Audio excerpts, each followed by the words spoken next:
யாக்கோபு எழுதின நிருபம் 1ஆம் அதிகாரத்துல நீங்க படிக்கும் போதே 12 கோத்திரங்களுக்கு அவர் எழுதுவார். யாக்கோபு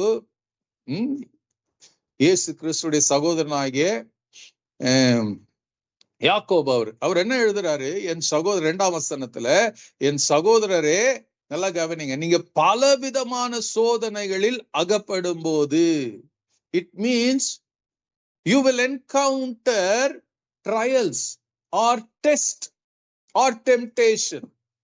நீங்க பலவிதமான சோதனையில் அகப்படும் போது உங்கள் விசுவாசத்தின் பரீட்சையானது பொறுமை உண்டாக்கும் என்று அறிந்து அதை மிகுந்த சந்தோஷமாக எண்ணுங்கள். அப்போ ஒவ்வொருவருக்கும் இங்க என்னப்பா யாக்கோபு எழுதுறாரு? நீங்கள் பலவிதமான சோதனைகள் வரும், ஒருத்தருக்கும் வரும், வராதுன்னு சொல்ல முடியாது. Test will come, trials will come. If you are ஆட்டுக்குட்டியின் ரத்தத்தினால மீட்கப்பட்டீங்கன்னா நிச்சயமா உங்க வாழ்க்கையில இந்த சோதனை என்ற வார்த்தையின் அந்த கதவு வழியா, அந்த பாதையின் வழியாய் நீங்க கடந்து போய் தான் வரணும். ஆமென். நீங்க அந்த வழியா தான் கடந்து போகணும். There is no டெஸ்ட் இல்லாத ஒரு ட்ரைடு லைஃப் இல்லாம ஆண்டவர் என்ன பண்ண முடியாது, அத உங்க வாழ்க்கை மகிமையாய் அவர் பார்த்து ரசிக்க முடியாது. நீங்க 1 பேதுருவின் புஸ்தகத்துல கூட படிச்சு பாருங்க. 1 பேதுருவின் புஸ்தகம் 6ஆம் அதிகாரம் 7ஆம் வசனத்துல நீங்க பார்க்கும்போது அதுல என்ன சொல்லுங்க? 6ஆம் வசனம் 7ஆம், இதுல நீங்கள் மிகவும் சந்தோஷப்படுகிறீர்கள். ஏன்னா எதுக்கு? 5ஆம் வசனம், தேவனுடைய பலத்தினால காக்கப்பட்டிருக்கிற நீங்க, you have been protected and saved by God. தேவனுடைய பலத்தினால நீங்க காக்கப்பட்டிருக்கிறீங்க. அதனால இதுல நீங்க மிகவும் சந்தோஷப்படுகிறீர்கள். என்றாலும் even though you have been protected by the power of God, என்றாலும் துன்பப்பட வேண்டிய அவசியமானதால் இப்போது கொஞ்ச காலம் பலவிதமான சோதனைகளினாலே துக்கப்படுகிறீர்கள். பலவிதமான சோதனைகள்னால இங்க பேதுரு எழுதுறாரு, நீங்க துக்கப்படுகிறீர்கள். யாக்கோபு எழுதுவாரு, நீங்க பலவிதமான சோதனைகளில் அகப்படும் போது உங்கள் விசுவாச பரீட்சை பார்க்கப்படுகிறது. இங்க அடுத்து சொல்லுவாரு, அழிந்து போகிற பொன் அக்கினினால சோதிக்கப்படும், அதை பார்க்கிலும் அதிக விலையேற பெற்றதாயிருக்கிற உங்கள் விசுவாசம் சோதிக்கப்பட்டு இயேசு கிறிஸ்து வெளிப்படும் போது உங்களுக்கு புகழ்ச்சியும் கனமும் மகிமையும் உண்டாக காணப்படும். என்ன எழுதுறாருங்க? எதுக்கு சோதனை வரும்? உங்க விசுவாசத்துக்கு சோதனை வரும். இங்க யாக்கோபு எழுதுறாரு, உங்க விசுவாசத்தின் பரீட்சையானது. So your faith will be tested. நான் வெளிய விசுவாசியா காட்டிக் கொள்ளலாம், வெளிய விசுவாசம் உள்ளவனாக நான் உலகத்துக்கு தெரியப்படுத்தலாம். பட் இன்சைட் ஆஃப் மீ சோதனைகள் வரும்போது நான் எப்படி இருக்கிறேன்? பலவிதமான தீமையான காரியங்கள் வரும்போது நான் எப்படி இருக்கிறேன்? நான் இன்னும் இயேசுவை பற்றி கொண்டிருக்கிறேனா? இல்ல வெளியே வரும்போது இயேசு இயேசுன்னு சொல்லி ஸ்தோத்திரம்னு சொல்லிட்டு என் உள்ளத்துல பலவிதமான காரியங்களில் நான் வாழ்ந்து கொண்டிருக்கிறேனா? இன்னைக்கு நிறைய பேர் வஞ்சிக்கப்பட்டு போய் கொண்டிருக்க. வெளி தோற்றத்தை பார்த்து இயேசு கடிந்து கொண்டாரு. என்னன்னு? இந்த வேத பாரகர் பரிசேயரை பார்த்து அவர்களை மாயக்காரர்கள் என்று சொன்னார். இன்னைக்கு அநேகர் மாயக்காரர் தான் இருக்கிறோம். எல்லாத்தையும் ஏமாற்றி கொண்டு இருக்கிறோம். நான் ஜெபிக்கிறேன், எனக்கு ஆண்டவர் பேசுவார், எனக்கு தரிசனத்தை கொடுப்பாரு. Don't fool yourself and don't fool others. கர்த்தர் உங்களை அறிந்திருக்கிறாரு. Repent, மனம் திரும்புங்க. இங்க பேதுரு எழுதுறாரு, உங்க விசுவாசத்துக்கு சோதனை வரும். வராதுன்னு இல்ல, வந்த பிறகு என்ன நடக்கும்? சோதிக்கப்பட்ட பிறகு உடனே இல்லைங்க, முடிவு ஒண்ணு இருக்குது. சோதனைக்கு ஒரு முடிவு இருக்குது. சோதனைக்கு பிறகு நடக்கிற காரியத்தை தான் நான் ஏற்கனவே சொன்னேன். அந்த இயேசு கிறிஸ்து வெளிப்படும் போது உங்களுக்கு புகழ்ச்சியும் கனமும் மகிமையும் உண்டாக காணப்படும். After the testing and temptation நிச்சயமா வரும். அல்லேலூயா. நீங்க 1 கொரிந்தியர் 10ஆம் அதிகாரத்துல படிச்சீங்கன்னா அங்க பவுல் எழுதுறாரு, சோதனைங்கிறது என்ன எழுதுறாரு? 1 கொரிந்தியர் 10:13 படிச்சீங்கன்னா, மனுஷருக்கு நேரிடுகிற சோதனையே அல்லாமல் வேற சோதனை உங்களுக்கு நேரிடவில்லை. டெஸ்ட், டெம்டேஷன் மனுஷருக்கு சாதாரணமா வருதா? உங்களுக்கு வருது. அது பெருசு பூதாகரமா பண்ணாதீங்க. பூத கண்ணாடி வச்சு பார்க்காதீங்க. மேக்னிஃபிஷன் கிளாஸ் வச்சு பார்க்காதீங்க. உங்களுக்கு நேரிடவில்லை. தேவன் உண்மை உள்ளவரா இருக்கிறார்.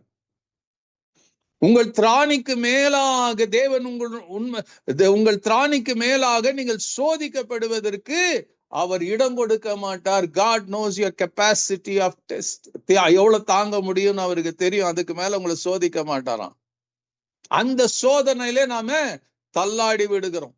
எதை முடிவெடுக்கிறது, எப்படி போகிறது, என்ன பண்றதுன்னு தெரியாம அவர் சொல்றாரு, சோதிக்கப்பட இடம் கொடுமால் சோதனை தாங்கத்தக்கதாக சோதனையோடு தப்பிக்கொள்ளும்படி போக்கையும் உண்டாக்குவார். God will make a way. சோதனை வரும்போது எங்க தெரியுமா எதிர்பார்க்கணும்? தேவன் என்ன பண்ணாரு? எனக்கு தாங்குகிற பலனை கொடுப்பாரு. 2வதாக அது தப்பித்து போகவும் ஆண்டவர் வழியை வச்சிருக்கிறாரு. நீங்க சோதனையை பார்த்து ஏன் எனக்கு வந்தது, ஏன் எனக்கு இது வந்தது, ஏன் எனக்கு வந்தது என்று சொல்லி அழுது புலம்புவீங்கன்னா நீங்க காலம் முழுக்க புலம்பி கொண்டு இருப்பீங்க. ஆண்டவர் உங்களுக்கு முன்னாடி அதை தாங்குகிற பலனை கொடுத்தாலும் நீங்க தாங்க மாட்டீங்க. ஏன்னா தெரியாது இல்ல. அதே நேரத்துல தப்பித்து போகிறதுக்கு வழியை வச்சதாலும் நம்ம கண்டுபிடிக்க முடியாது. ஏன்னா அவங்க மைண்ட் ஃபுல்லா எங்க இருக்குதுங்க? அந்த சோதனையை, அந்த பிரச்சனையை, அந்த அந்த போராட்டத்தை, அதையே நீங்க அது மேலேயே கவனம் இருக்குது. அது மேலேயே உற்று கவனித்து கொண்டு இருப்பீங்க. எப்ப போவோம் போகாது. ஆண்டவர் வேற ஒரு வழியை வச்சிருக்கிறாரு. அது யாக்கோபு 1:12 நீங்க படிச்சீங்கன்னா, யாக்கோபு இங்க மறுபடியும் எழுதுவாரு, சோதனையை சகிக்கிற மனுஷன் பாக்கியவான். ஏன் சோதனை வருதுன்னா, சோதனையை சகிக்கிற மனுஷன் பாக்கியவான், அவன் உத்தமன் என்று விளங்கின பின்பு. ஏன் டெஸ்ட் பண்றாருங்க? நீ யாருன்னு அவர் கண்டுபிடிக்கிறார் தேவன். நீ உத்தமன் என்று விளங்கின பின்பு கர்த்தர் தம்மிடத்தில் அன்பு கூறுகிறவர்கள் வாக்குத்தத்தம் பண்ணின ஜீவ கிரீடத்தை பெறுவான். உத்தமன் என்று. சில சோதனை, டெம்டேஷன், பிசாசு கிட்ட இருந்த ஒரு இயேசு பிசாசு சோதிச்சான். அந்த மாதிரி வரும். சில வீட்டுக்குள்ள வரும், பிசாசு கொண்டு வருவான் சோதனைய. புருஷன் பொண்டாட்டிக்குள்ள வரும், பிள்ளைகள் பெற்றோர்களுக்குள்ள வரும், அந்த சோதனை வரும். பிசாசு சோதனை கொண்டு வந்தானா சமாதானம் போயிடும். நீங்க சந்தோஷமா இருக்க முடியாது. பரிசுத்த ஆவியின் சந்தோஷம் இருக்காது, மகிழ்ச்சி இருக்காது. நீங்க எப்பவுமே எப்படி இருக்கும் தெரியுங்களா? அங்க தேவ சமாதானம் இல்லாமையே நீங்க பார்க்க முடியும். எரிச்சலின் ஆவியை பார்க்க முடியும், கோபத்தின் ஆவியை பார்க்க முடியும். That is an evidence of you are being tested or tempted by the devil. உங்களுக்கு எதை பார்த்தாலும் எரிச்சல் வரும். ஒன்லி உங்களுக்கு ஃபேவரட்டா இருக்கிறது பார்த்தா மாத்திரம் தான் சமாதானம் வரும். சமாதானம் வராது, அதுலயும் போராட்டம் இருக்கும். அப்ப கர்த்தர் என்ன பண்றாரு? இதெல்லாம் வரும். சோதனையை சகிக்கிற மனுஷன் பாக்கியவான். அந்த உண்மையான கர்த்தர்கிட்ட இந்த சோதனை வந்துச்சுன்னா ஆண்டவர் சொல்லுவார், என்ன சொல்றாரு? அதை சகிக்கிற மனுஷன் பாக்கியவான், அவன் உத்தமன் என்று விளங்கின பின்பு. ஆண்டவர் பார்க்கிறாரு, நீ உத்தமன் என்று அந்த சோதனையில் எப்படி நிக்கிறன்னு பார்க்கிறாரு.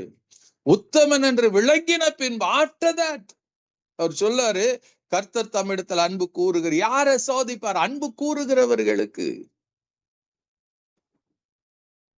வாக்குத்தத்தம் பண்ணின ஜீவ கிரீடத்தை அவர் கொடுப்பாரு. அவன் பெறுவான். he will receive it. நமக்கு இந்த ஆசீர்வாதம், இதுதான் ஆசீர்வாதம். ஆண்டவரே என்னை ஆசீர்வதிங்க, என்ன உலகத்துக்குரிய ஆசை. ஆண்டவர் கேட்கிறாரு, நீ இப்படி இருந்தீனா உனக்கு கர்த்தரே ஆசீர்வதிப்பார். அப்புறம் மனுஷன் தனக்குத்தானே வருவித்துக் கொள்ளுகிற சோதனை இங்க எழுதப்பட்டு இருக்கிறது. சோதிக்கப்படுகிற எவனும் நான் தேவனால் சோதிக்கப்படுகிற என்று சொல்லாது இருப்பனாக. தேவன் பொல்லாங்கினால் சோதிக்கப்படுகிறவர் அல்ல. தேவன் பொல்லாததை, தீமை, அந்த பொல்லாது பிரச்சனை இதெல்லாம் இல்ல. எரிச்சல் பொறாமெல்லாம் வர தேவன் சோதிக்கும் போது. ஒருவனையும் அவர் சோதிக்கிறவரும் அல்ல, அவன் தன் சுய இச்சையினால் இழுக்கப்பட்டு சிக்குண்டு சோதிக்கப்படுகிறான். நமக்கு சோதனை வந்த பிற்பாடுதாங்க பிரச்சனை. அது வரைக்கும் பிரச்சனை இல்லை நமக்கு. நம்ம லைஃப் ஜாலியா போகும். யோபுடைய வாழ்க்கை கொஞ்சம் கவனிச்சு பாருங்க. ஹல்லேலூயா. அதே யாக்கோபுல 5ஆம் அதிகாரம் 11ஆம் வசனத்துல பாருங்க, அங்க சொல்லும், ஜேம்ஸ் சாப்டர் 5 and verse 11, இதோ பொறுமையா இருக்கிறவனை பாக்கியவான்கள் என்று இருக்கிறோமே. This is message of someone. இதோ பொறுமையா இருக்கிறவர்களை பாக்கியவான்கள் என்கிறோமே. யோபின் பொறுமையை குறித்து கேள்விப்பட்டு இருக்கிறீர்கள், கர்த்தருடைய செயலின் முடிவையும் கண்டிருக்கிறீர்கள். கர்த்தர் மிகுந்த உருக்கமும் இரக்கம் உள்ளவராயிருக்கிறாரே. யோபுடைய பொறுமை, சோதனை நாட்கள்ல யோபுடைய பொறுமை பார்ப்பா. அவன் அந்த சோதனை சகித்தபடினால் கர்த்தருடைய செயலின் முடிவை பாருங்க. முடிவு எப்படி இருந்துச்சு யோபுடைய வாழ்க்கையில? நமக்கு படிக்கிறதுக்கு நல்லா இருக்குது, பிராக்டிக்கலா நம்முடைய வாழ்க்கையில வரும்போதுதான் பிரச்சனையே. இங்க யோபுடைய வாழ்க்கையை நீங்க கவனிச்சு பாருங்களேன். யோபு 1ஆம் அதிகாரத்துல this word is before, ஆண்டவர் அந்த சோதனையை அனுபவிக்கிறதுக்கு முன்பாக யோபுடைய வாழ்க்கை கவனிச்சு பாருங்க. 1ஆம் அதிகாரம் 10ஆம் வசனத்துல பார்க்கும்போது பிசாசு சொல்றான், என்னன்னு, நீர் அவனையும் அவன் வீட்டையும் அவனுக்கு உண்டான எல்லாவற்றையும் வேலி அடைக்கவில்லையோ? அவன் கைகளின் கிரிகளை ஆசீர்வதித்தீர், அவனுடைய சம்பத்து தேசத்தில் பெருகிற்று. ஆனால் உம்முடைய கையை நீட்டி அவனுக்கு உண்டானவைகள் எல்லாம் தொடுவீரானால் உன் முகத்துக்கு எதிரே உம்மை தூஷிக்கானோ பாரும் என்றான். இந்த சோதனை வர்றதுக்கு முன்பாடி பிசாசே சொல்றான், என்னன்னு, தேவன் சொன்னாரு, என்னன்னு, எப்படி யோபு 8ஆம் வசனத்துல பார்த்து, கர்த்தர் சாத்தானை நோக்கி, தாசனாய் யோபின் மேல் கவனம் வைத்தாயோ, உத்தமனும் சன்மார்க்கனும் தேவனுக்கு பயந்து பொல்லாப்பு விலகிறவனுமாகி அவனை போல பூமியில் ஒருவனும் இல்லை. இப்போ பிசாசு அதுக்கு ரீசன் சொல்றான். ஏன் தெரியுமா நீங்க இந்த சாட்சியை கொடுக்குறீங்க? அவனை எல்லாத்தையும் நீங்க பாதுகாத்து இருக்கிறீங்க. நமக்கு இந்த வாழ்க்கை தான் பிடிக்கும். 1:10 நமக்கு சந்தோஷம். எனக்கு தெரிஞ்ச ஒருத்தர் இருக்காரு, அவருடைய வாழ்க்கையில ரட்சிக்கப்பட்ட உடனே அவர் நினைக்காததெல்லாம் அவருடைய வாழ்க்கையில நடந்துருச்சு. எல்லாம் எதை தொட்டாலும் பொன்னா மாற ஆரம்பிச்சு.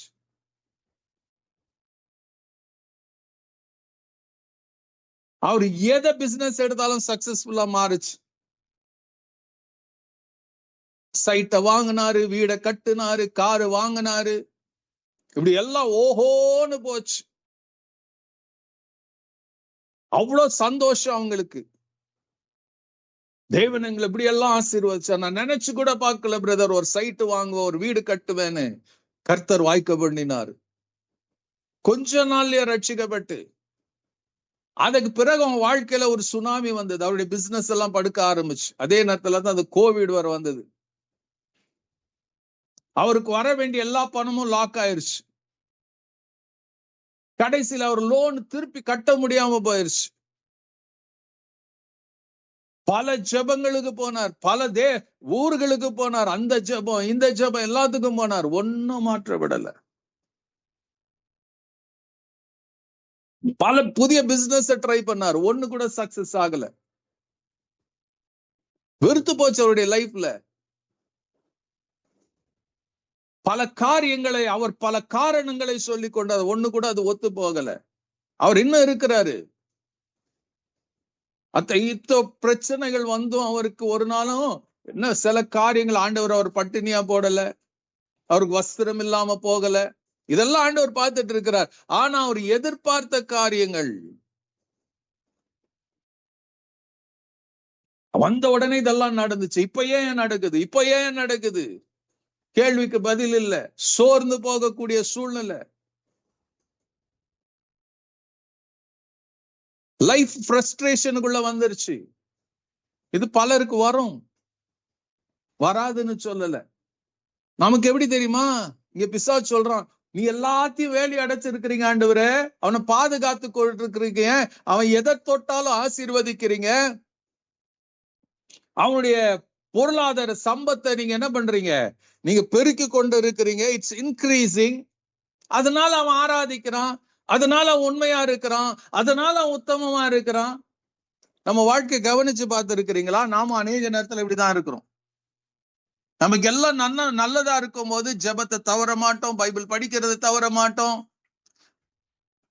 சபைக்கு போறதை தவற மாட்டோம், உபவாசம் பண்றது, உபவாசமும் ஜெபமும் தவறாம இருப்போம். எல்லாத்தையும் நம்ம என்ன பண்ணுவோம்? சகித்து கொள்வோம், எல்லாத்தையும் கொண்டாடுவோம், எல்லாத்தையும் இயேசு இயேசு இயேசுன்னு சொல்லுவோம். பதம் பிசாசு சொல்றான், நீங்க எல்லாத்தையும் வச்சிருக்க. அதனால அவன் என்ன பண்றான்? அவன் சந்தோஷமா இருக்கிறான், அவனுக்கு ஒரு கவலையும் இல்லை. ஆனால் அவன் சொல்றான், ஆனாலும் உங்களுடைய கையை நீட்டி அவனுக்கு உண்டானவைகள் எல்லாம் தொடுவீரானால், அது தொடுவீரானா அதெல்லாம் நீங்க பிடிக்கிறங்க. அவன் எப்படி இருக்கிறான்னு பார்க்கலாம், எப்படி உண்மையா இருக்கிறான். சேலஞ்ச் பண்றான் ஆண்டவர் கர்த்தருக்கு. நம்முடைய வாழ்க்கையில வரும் சோதனை, வரும் சோதனை சகிக்கிற மனுஷன்தான் பாக்கியவான். பல விதமான சோதனைலாம் நீங்க சிக்கி கொள்ளுவீங்க. உங்க விசுவாசத்துக்கு சோதனை வரும், உங்க நம்பிக்கைக்கு சோதனை வரும், சிலது இழக்க வேண்டிய ஒரு சூழ்நிலை வரும், சோதனை. ஆனா அந்த ஒவ்வொரு சூழ்நிலையிலும் நீங்க எப்படி இருக்கிறீங்க அதுதான் கேள்வி.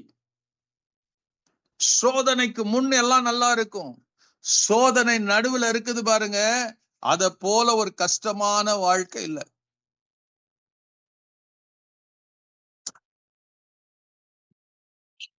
யோபு பல காரியங்களை நமக்கு அவருடைய புக்ல வெளிப்படுத்துற, சோதனை நடுவுல எப்படி இருந்தா சோதிக்கப்படுகிறார். அதுக்கு பிறகு பாத்தீங்கன்னா பிசாசுக்கு ஆண்டவர் பர்மிஷன் கொடுக்கிறாரு, அவன் போய் எல்லாத்தையும் அழிக்க ஆரம்பிக்கிறான். அவனுடைய 10 பிள்ளைங்களை அழிக்கிறான், அவன் ஆடுகள், அவனுடைய ஒட்டகங்கள், அவன் கழுதைகள் எல்லாத்தையும் ஓட்டாண்டி ஆகக்கூடிய அளவுக்கு கிரியை நடக்கிறது.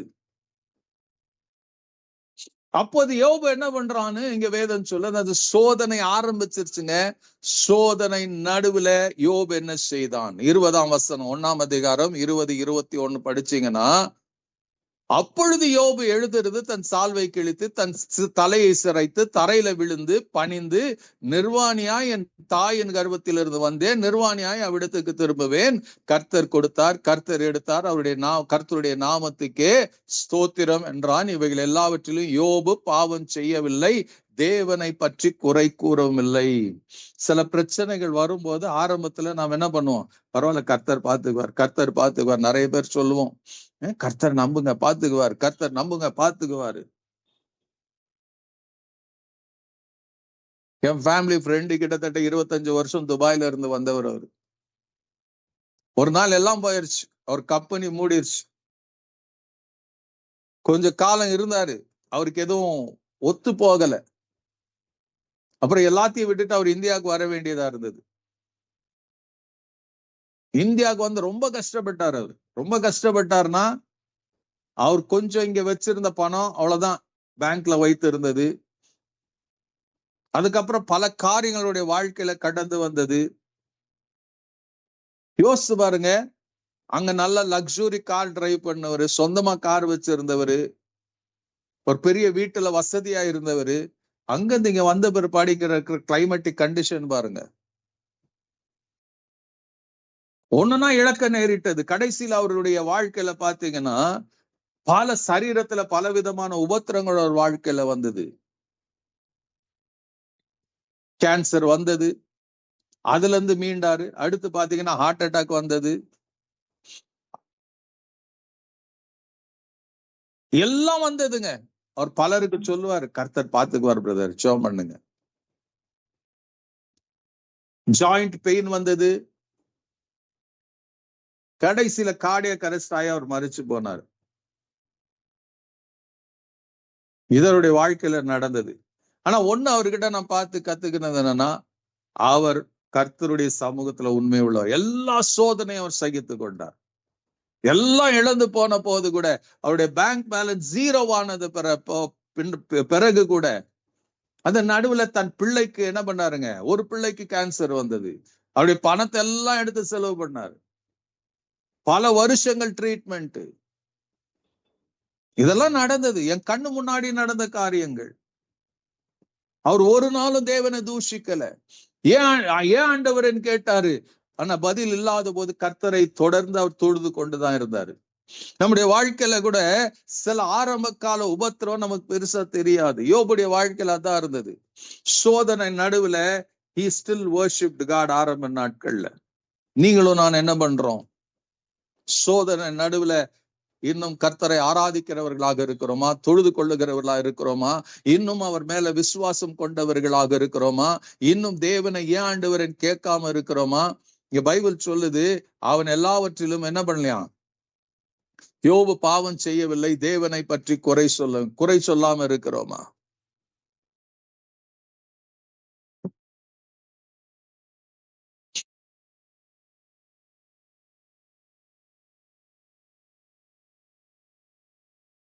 அடுத்த கட்டம் வருதுங்க, சோதனை.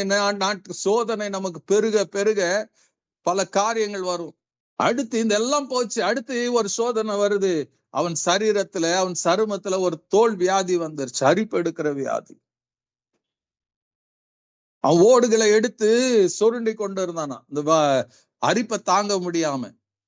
அப்ப அப்படியாப்பட்ட இருக்கிற நேரத்துல நீங்க 2ஆம் அதிகாரம் 9ஆம் வசனம் 10ஆம் வசனத்துல பாத்தீங்கன்னா, அப்பொழுது அவன் மனைவி அவனை பார்த்து, நீ இன்னும் உம்முடைய உத்தமத்துல உறுதியாய் நிற்கிறீரோ, தேவனை தூஷித்து ஜீவனை விடும் என்றால், அதற்கு அவன், நீ பைத்தியக்காரி, பேசுகிறது போல பேசுகிறாய், தேவன் கையில நன்மை பெற்ற நாம் தீமை பெற வேண்டாமோ என்றான்.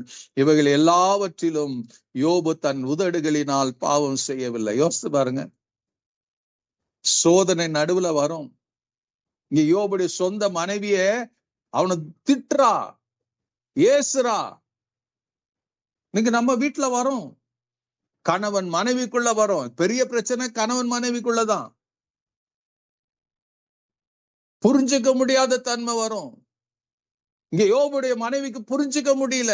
இன்னைக்கு எத்தனையோ வீட்டுல கணவன் மனைவிக்குள்ள புரிஞ்சுக்கிற தன்மை இல்லாம இருக்கிறோம்.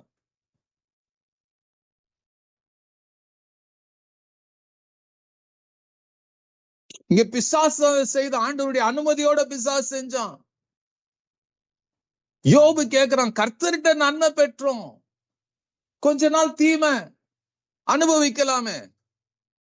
இன்னைக்கு எத்தனை பேர் நம்ம ப்ரிப்பேர்டா இருக்கிறோம்? நம்ம மனசு எவ்வளவு பேருக்கு ஆயத்தமா இருக்கிறோம்? சோதனை நடுவுல தனிமைப்படுத்தப்படுகிற காலங்கள் வரும் நம்முடைய வாழ்க்கையில. You will be alone. அந்த தனிமைப்பட்ட நேரத்தில் how do you deal with God? இன்னும் உத்தமமா இருக்கிறீங்களா? ஜெபத்துல தரித்து இருக்கிறீங்களா? பொறுமையா இருக்கிறீங்களா? அழைத்தவர் உண்மை உள்ளவராய் இருக்கிறார், அவர் என்ன நடத்துவாருங்கிற நம்பிக்கையோட இருக்கிறீங்களா? பொறுமை. யோபு பொறுமையை கையாண்டான். சோதனை வரும்போது பொறுமை இழந்து விடுகிற சூழ்நிலைகள் ஏற்படும். How are you dealing? யாக்கோபு 5:11 படிச்சோம் யோபுடைய பொறுமையை குறித்து. அவன் பொறுமையா இருந்தான்.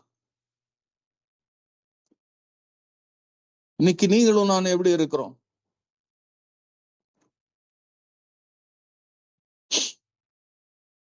அடுத்து இந்த சோதனை நாட்களில யோபுடைய வாழ்க்கையில பாத்தீங்கன்னா, அவன் நம்பிக்கை, தேவன் மேல நம்பிக்கை உள்ளவனாக இருந்தான். யோபு 13ஆம் அதிகாரம் 15ஆம் வசனத்துல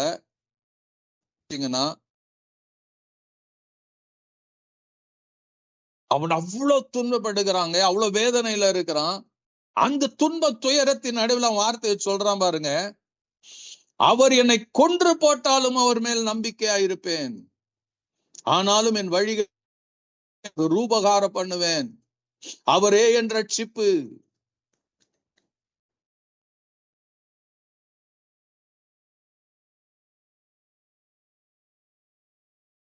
அவரே என் ரட்சிப்பு.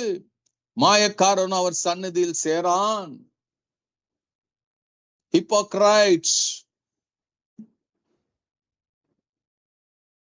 யோபு 13:15 பாருங்க, அவர் என்னை கொன்று போட்டாலும், even if he slays, though he slay me, yet will I wait for him and trust him. சோதனை நடுவுல அவர் மேல நம்பிக்கை இருக்குதா உங்களுக்கு? இன்னும் நம்புவீங்களா? இது வந்துட்டு போக, இது ஒரு காலம் மட்டும்தான் இருக்கும். தேவன் இதை மாற்றுவாரு. தேவன் மறுபடியும் நன்மை கொண்டு வர அவர் வாழ்க்கையில. இது நிரந்தரம் கிடையாது. நம்பிக்கை இருக்கிறதா?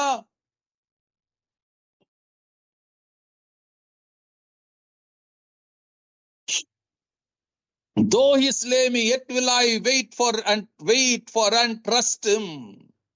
And behold, he will slay me. I have no hope. Nevertheless, I will maintain and argue my ways before him, even to his face. அவன் சொல்றான், நீ ஆண்டவர்கிட்ட கேட்போம் ஒரு நாள்ல. இன்னைக்கும் பல பேர் சொல்லுவாங்க, நான் பரலோகத்துக்கு போனா இதை உன்னை கேட்பேன்னு. ஒரு ஊழியக்காரர் இப்படி சொன்னார், பரலோகத்துக்கு போனா நான் பவுலை பத்தி நான் கேட்பேன். ஒரு சொல்றாரு, நான் பரலோகத்துக்கு போனா தாவீதை தேடுவேன், தாவீது கிட்ட கேட்பேன்.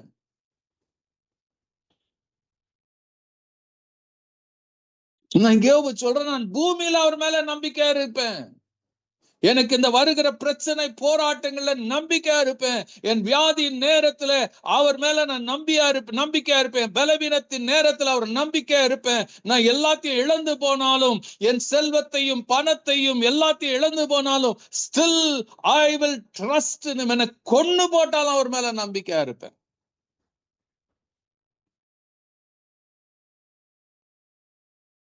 How do you live? Still do you trust him? Still do you have hope in him? அவரை நம்புறீங்களா? ஆண்டவர் வாக்கு பண்ணி இருக்கிறாருல்ல, உன் சாம்பலுக்கு பதிலா சிங்காரத்தை கொடுப்பேன். ஏசாயா 61:3 அவர் சொல்லி இருக்கிறாருல்ல. Do you still believe? அது நடக்கும் நம்புவீங்களா? உங்கள் துக்கம் சந்தோஷமாய் மாறும் என்று வாக்கு பண்ணி இருக்கிறார். அது நடக்கும் என்று நம்புறீங்களா?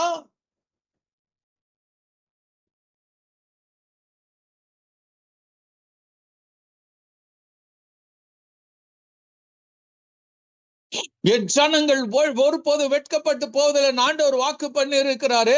அது சொன்னபடி நடக்கும்னு நம்புறீங்களா?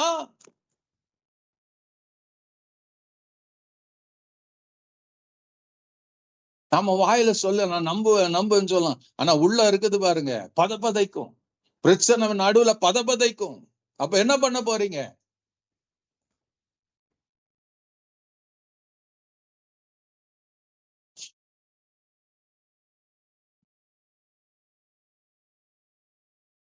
அழைத்தவர் உண்மை உள்ளவரா இருக்கிறாரு, முடிவு பரியந்தனை நடத்துவாருங்கிற இன்னும் நம்பிக்கை உள்ளவர்களாக இருக்கிறீங்களா?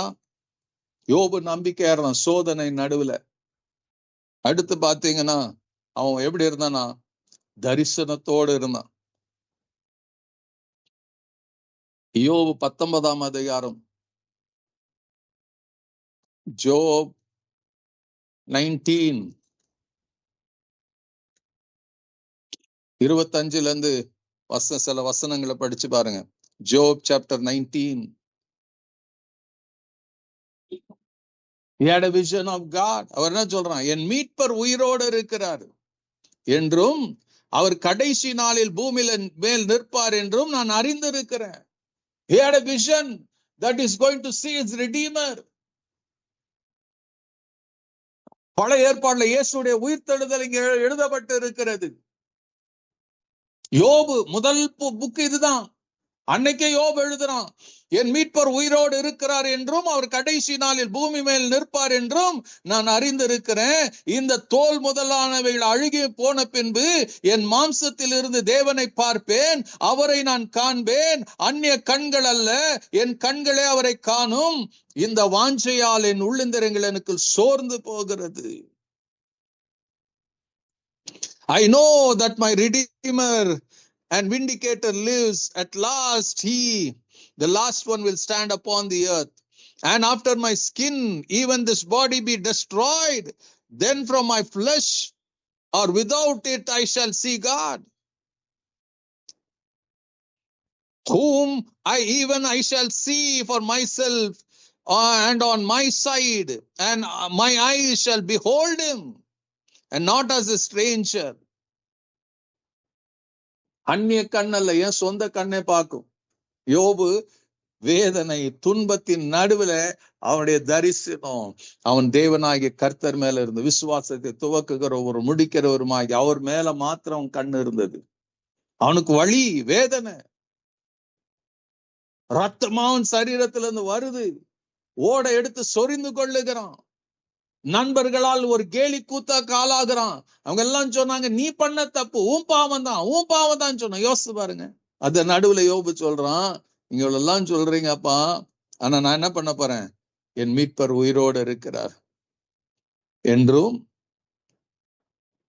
அவர் கடைசி நாளில் பூமி மேல் நிற்பார் என்று நான் ஐ நோ என் தேவன் யார் என்று அறிந்திருக்கிறேன். he will one day come and meet me. அப்போஸ்தலனாகிய பவுல் சொல்லுவார் இல்ல, நல்ல போராட்டத்தை போராடினேன், ஓட்டத்தை முடித்தேன், விசுவாசத்தை காத்து கொண்டேன்.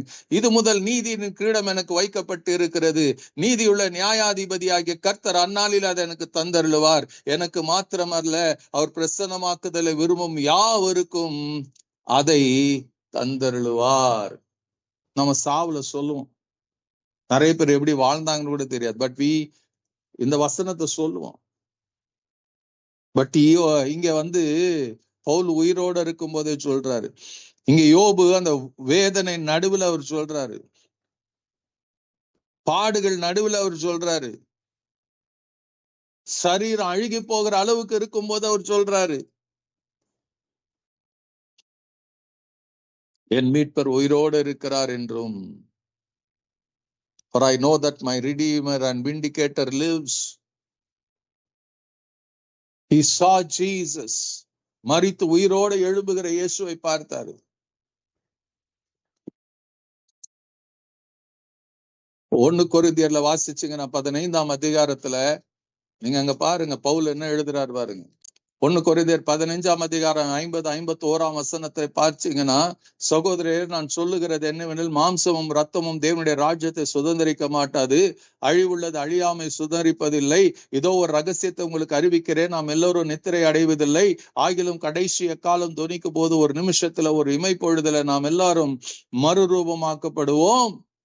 எக்காலம் தொனிக்கும், அப்பொழுது மரித்தோர் அழிவில்லாதவராய் எழுந்திருப்பார்கள், நாமும் மறுரூபமாக்கப்படுவோம்.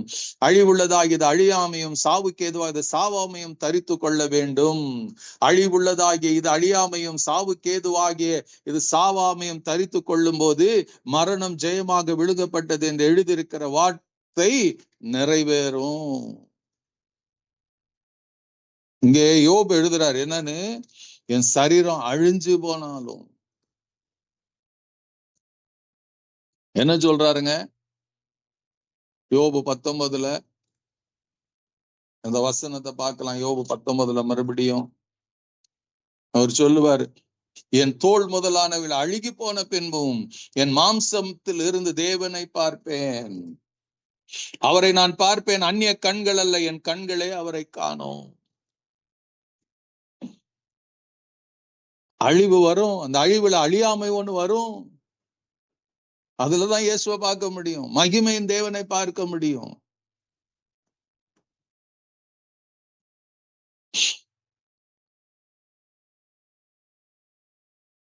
நமக்கு வர சின்ன சின்ன பலவீனங்கள், கஷ்டங்கள், வலி, வேதனை, இதெல்லாம் ஒரு பெரிய காரியமே கிடையாது.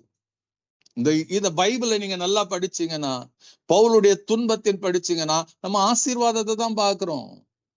இதெல்லாம் பெரிய கர்த்தரால் ஆசீர்வதிக்கப்படுகிற ஒரு காரியம். இதெல்லாம் நாம பார்க்க கத்துக்கணும். இதை அதிகமா படிக்க கத்துக்கணும். பைபிள நாம உண்மையிலும் உண்மையா படிச்சோம்னா, இதெல்லாம் பார்த்து நமக்கு வருகிற துன்பத்தின் நேரத்துல, வியாதி நேரத்துல, பலவீனத்தின் நேரத்துல நாம முறுமுறுக்க மாட்டோம், கர்த்தரை கனப்படுத்துவோம். நம் வாழ்க்கையில பிராக்டிக்கலா மாறணும். நான் இதை சொன்ன காரியங்கள் தான். ஐ டோன்ட் போஸ்ட், நான் ஏதோ பெருசா சாதிச்சேன்னு நான் சொல்லல. போன வருஷம் டிசம்பர்ல, அதுக்கு முன்னாடி வருஷம் டிசம்பர்ல எனக்கு இருந்த வழி சும்மா அப்படி உட்காந்துட்டு இருக்கும்போது, நைட்டு டின்னருக்கு உட்காந்துட்டு இருக்கும்போது அதை லேச ஆரம்பிச்சது. இரவெல்லாம் வழியில துடிச்சேன் நான். திரும்ப நான் சொல்றேன்னு, ஏதோ பெரிய போஸ்ட் கிடையாது, அந்த வழிக்குள்ள போனது எனக்கு தெரியும். தூக்கம் கிடையாது, வழி வழி வழி, தொடர்ச்சியா வழி, அடிவயிறு முழுக்க வழி, என்ன பண்றதுன்னு தெரியாது. தண்ணி குடிச்சாலும் இல்ல, ஒண்ணும் பண்ணாலும் முடியல.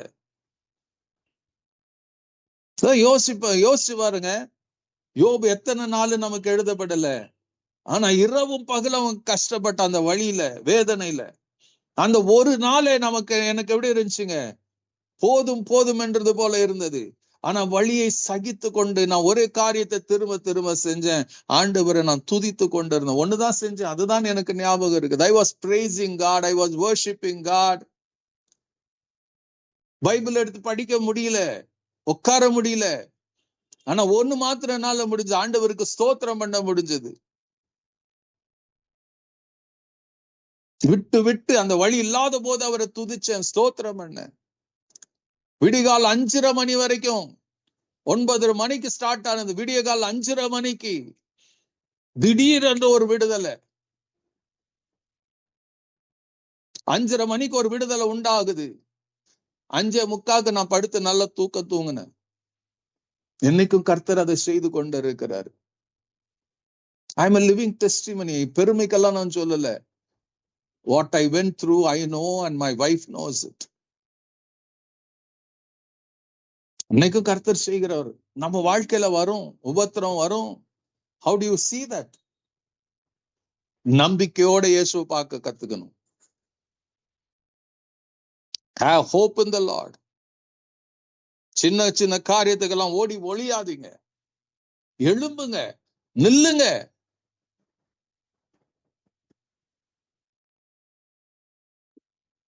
சொன்ன தரிசனத்தோட அவருக்குள்ள ஒரு தரிசனம் இருந்தது. அதோட யோபு நிக்கல. 23ஆம் அதிகாரத்துல பாத்தீங்கன்னா அவர் எதிர்பார்ப்போடு இருந்தார். He expected. நீங்க எத்தனை பேர் எக்ஸ்பெக்டேஷன்ஸோட இருக்கிறீங்க? உங்க துன்பத்தின் நடுவுல எக்ஸ்பெக்டேஷன்ஸ் இருக்குதா? யோபு சொல்லுவார் 23:8 நீங்க படிச்சீங்கன்னா, இதோ நான் முன்னாக போனாலும் அவர் இல்லை, பின்னாக போனாலும் அவரை காணேன், இடதுபுறத்தில் அவர் கிரியை செய்தும் அவரை காணேன், வலதுபுறத்தில் நான் அவரை காணாதபடி ஒளிந்திருக்கிறார். ஆனாலும் நான் போகும் வழி அவர் அறிவார், அவர் என்னை சோதித்த பின்பு பொன்னாக விளங்குவேன். எப்போ? அவர் என்னை சோதித்த பின்பு, after completion of the test, அவருடைய சோதனை முடிஞ்ச பிறகு பொன்னாக விளங்குவேன்.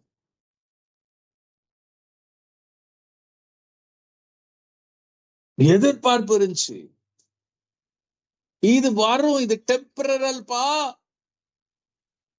பெர்மனன்ட் ஒன்னு இருக்கிறது. நான் சோதிச்ச பின்பு, பவுல் எழுதுறாரு இல்ல, ஜீவ கிரீடத்தை எனக்கு கொடுப்பாரு. எனக்கு மாத்திரமல்ல, அவருக்காக காத்திருக்கிற ஒவ்வொருவருக்கும் கொடுப்பாரு. நான் போறது எனக்கு தெரியல, ஆனா நான் போகிற வழியே அவருக்கு தெரியும். நான் போகும் வழியை அவர் அறிவார், அவர் என்னை சோதித்த பின்பு நான் பொன்னாக விளங்குவேன். அவர் என்னை ரிஃபைன் பண்ணுவாரு. I will become a refined product in the hand of God. இப்ப இருக்கலாம், பைபிள் சொல்லும், வெள்ளியை புடமிடுகிறது போல அவர் லேவி கோத்திரத்தை புடமிடுகிறாராம். ஒரு சோதனை சீசன்ல இருக்கிறீங்களா? It is not the end of it. நம்பிக்கை வைங்க அவர் மேல. He has something better.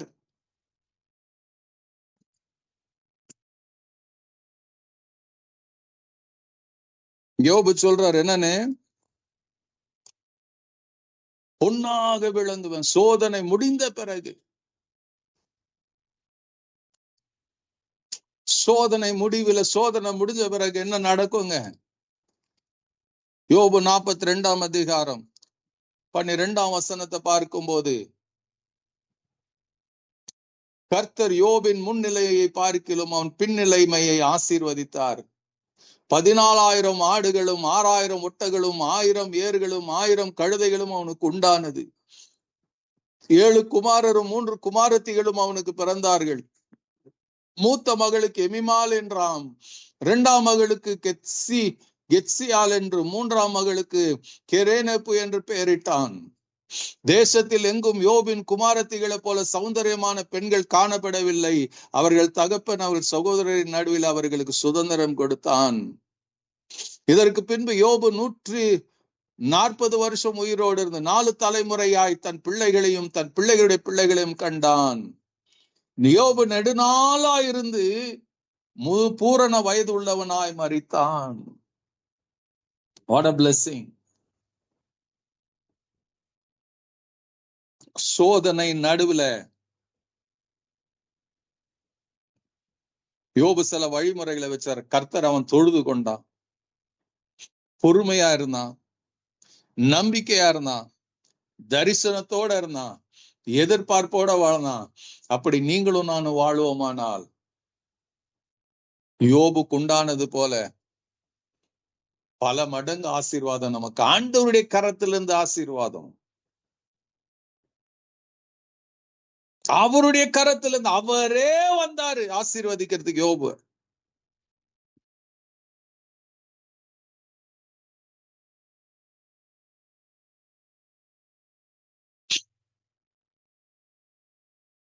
அவர் வர்றாரு, வந்து அவர் ஃப்ரெண்ட்ஸு கிட்ட சொல்றாரு யோபை பத்தி.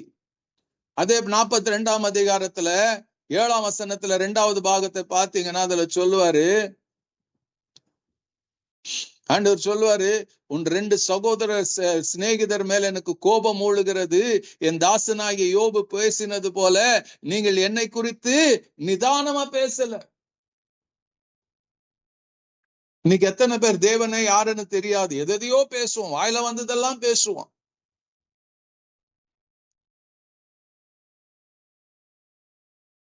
அவன் தேவன் கொடுக்கிற சர்டிபிகேட், என் தாசனாகிய யோபு நிதானமா பேசினான், சாட்சி கொடுக்கிறாரு. 1ஆம் அதிகாரத்துல பிசாசுக்கு சாட்சி கொடுத்தாரு. இங்க கடைசி அதிகாரத்துல அவன் ஃப்ரெண்ட்ஸுகளுக்கு சொல்றாரு.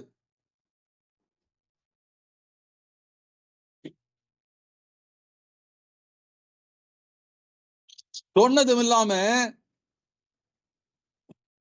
யோபுக்கு ஆண்டவர் செய்கிற கர்த்தர் யோபின் முன் நிலைமை பார்க்கிலும் அவன் பின் நிலைமையை ஆசீர்வதித்தார். He had a second part of life. அதுக்கு பிறகு பாத்தீங்கன்னா அவனுடைய லைஃப் கீழே எழுதப்பட்டிருக்கும் 17ஆம் வசனம் வரைக்கும். He lived a wonderful life, blessed life. கர்த்தரால் ஆசீர்வதிக்கப்பட்ட ஒரு வாழ்க்கை வாழ்ந்தான். How about you?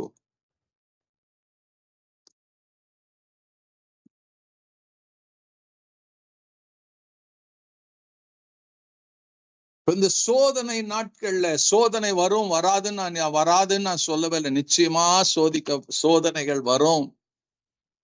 அப்ப எப்படி இருக்க போறீங்கிற கேள்விதான் உங்களுக்கு.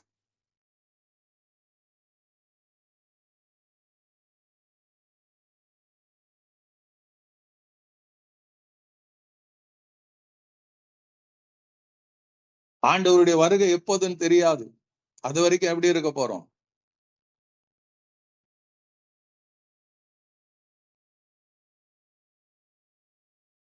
வெளிப்படுத்தின விசேஷம் 2ஆம் அதிகாரத்துல எபேசு சபைக்கு சொன்னது போல, ஆதியில இருந்த உன் அன்பு என்ன தெரியுமா? Keep Christ your first love. முதலிடமாக இயேசு நம்முடைய வாழ்க்கையில இருக்கணும். எந்த சோதனை நாட்கள்ல, பிரச்சனை நாட்கள்ல, வியாதியின் நேரத்துல, பலவீனத்தின் நேரத்துல, தூஷிப்பின் நேரத்துல, அவமானங்கள் நேரத்துல, நிந்தையின் நேரத்துல உங்களுக்கு எனக்கு தேவையானது ஒன்னே ஒண்ணுங்க. என்ன தெரியுமா? கிறிஸ்து முதன்மையானவரா இருக்கணும். முதலாவது அவர் தான் இருக்கணும். அவர் மேல மாத்திரம்தான் முழு இருதயத்தோடு, முழு ஆத்மாவோடு, முழு பலத்தோடு அவர் அன்பு கூர்ந்து கொண்டே இருக்கணும். ஜோப் did it. நமக்கும் தான் ஆண்டவர் பார்த்து நம்ம கேட்க கூடாது, ஆதியில இருந்த அன்பை இழந்து போனா என்று சொல்லக்கூடாது. ஆதியில இருந்த அன்பை போல நம்ம ஒவ்வொரு நாளும் அந்த அன்பில நாம வளர்ந்து கொண்டே இருக்கணும். அந்த அன்பில நாம நிலைத்து இருக்கணும். அந்த அன்பில் அவரை மாத்திரம் தான், விசுவாசத்தை துவக்கிறவரும் முடிக்கிறவருமாகி அவரை மாத்திரம் நாம பார்த்து கொண்டு ஓட பழகி கொள்ளணும். Our life should be our eyes, நம்முடைய பார்வை, நம்முடைய உணர்வு. தாவீது சொன்னது போல, கர்த்தரை எப்பொழுது எனக்கு முன்பாக வைத்திருக்கிறார், அவர் என் வலது பாரிசத்துல இருக்கிறது, அவர் இருக்கிறதுனால நான் அசைக்கப்படுவதில்லை என்று சொன்னபடி எவ்ரி மோமெண்ட் உங்க லவ், உங்க அன்பு இயேசு மேல அவர் அனாதி சிநேகத்தினால் சிநேகித்தாரே, அதே போல அவரையும் நேசிக்க நாம பழகி கொள்ளணும், கற்றுக்கொள்ளணும்.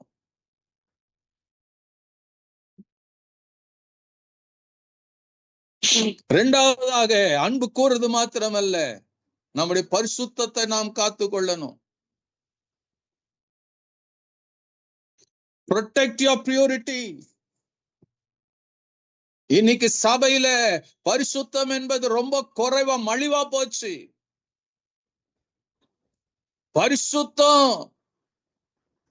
பரிசுத்தமா ஒவ்வொரு நாளும் வாழணும். சேலஞ்சிங் லைஃப் தான்.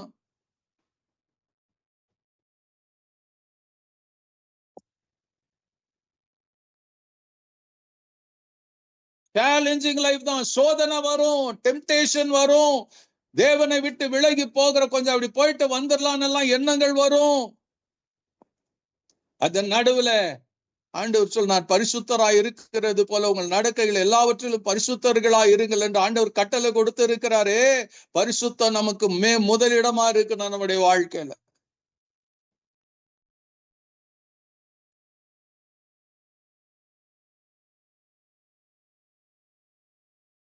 எபேசியர் 5:3 சொல்லும், மேலும் பரிசுத்தவான்களுக்கு ஏற்றபடி வேசிதனமும் மற்ற அந்த அசுத்தமும் பொருளாசையும் ஆகிய இவைகள் பேர் முதலாய் உங்களுக்குள்ள சொல்லப்படக்கூடாது. பொருளாசை, பண ஆசை.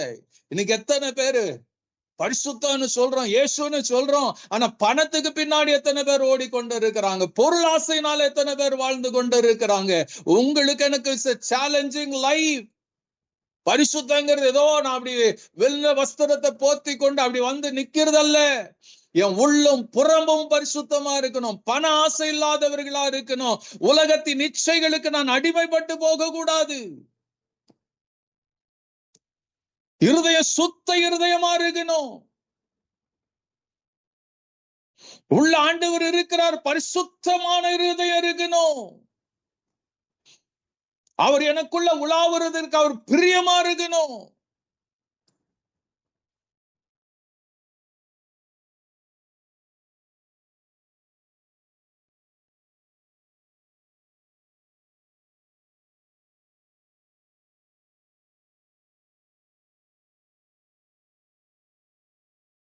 ஒன்னு தெசலோனிக்கர் 5:22 சொல்லும், பொல்லாங்காய் தோன்றுகிற எல்லாவற்றையும் விட்டு விலகுங்கள்.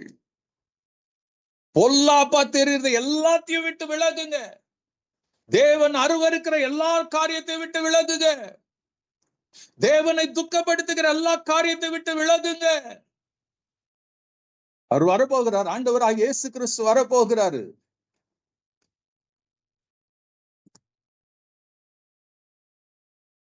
ஆண்டவர் ஏன் வருகரை தாமதித்துக் கொண்டிருக்கிறாரு? உங்களை என்னை அவர் இழந்து போக ரெடியா இல்ல. இயேசு 2 பேதுரு 3 பேதுரு எழுதுவார், பிரியமானவர்களே, கர்த்தருக்கு ஒரு வருஷம் 1000, ஒரு நாள் 1000 வருஷம் போலவும் 1000 வருஷம் ஒரு நாள் போலவும் இருக்கிறது என்கிற இந்த ஒரு காரியத்தை நீங்கள் அறியாதிருக்க வேண்டாம். தாமதிக்கிறார் என்று சொல்லுகிறபடி கர்த்தர் தம்முடைய வாக்குத்தத்தை குறித்து தாமதியாராமல் ஒருவரும் கெட்டு போகாமல் எல்லாரும் மனம் திரும்ப வேண்டும் என்று விரும்பி நம்மேல் நீடிய பொறுமையா இருக்கிறாரு. God doesn't want to lose you.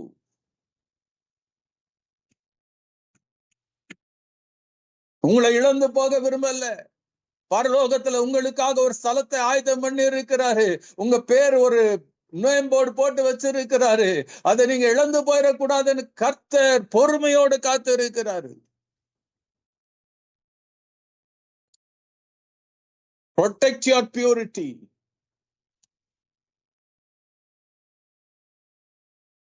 கர்த்தருக்காக வாழுங்க. ஏன் ஆண்டவர் இந்த ரட்சிப்பையும் மேன்மையும் கொடுத்து இருக்கிறாரு. மத்தேயு 28 சொல்லுவார் இல்ல, நீங்க உலகமெங்கும் போய் என்ன பண்ணுங்க, சர்வ சிருஷ்டிக்கும் இந்த வார்த்தையின் ரட்சிப்பின் வார்த்தையை சொல்லுங்க. அப்பொழுது நான் உலகத்தின் முடிவு பரையும் சகல நாட்களிலும் நான் உங்களோடு இருக்கிறேன் என்ற ஒரு வாக்கு பண்ணி இருக்கிறார். கோ தி எக்ஸ்ட்ரா மைல். இதோட நிறுத்திடாதீங்க. கோ தி எக்ஸ்ட்ரா மைல்.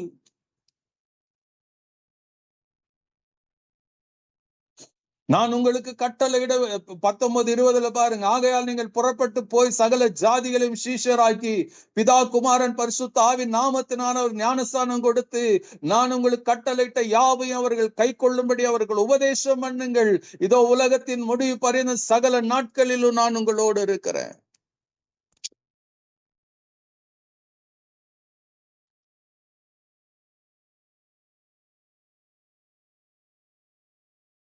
என்ன பண்ண போறீங்க? சோதனை நாட்களுக்கு முன்னாடி யோபு சந்தோஷமா இருந்தான். ஒவ்வொரு நாளும் தன்னுடைய பிள்ளைகள் தவறா போயிடக்கூடாதுன்னு பலி செலுத்தினான். ஆண்டவர் பார்த்து உத்தமன் சன்மார்க்கன் கர்த்தருக்கு பயப்படுகிற சாட்சி கொடுக்கிறாரு. விசுவாசி சொல்றான், ஆண்டவரே நீர் இதெல்லாம் அவனுக்கு வேலி அடிச்சு அவனை செய்யறதெல்லாம் நீ ஆசீர்வச்சதுனால அவன் ஆராதிக்கிறான். God took it as a challenge.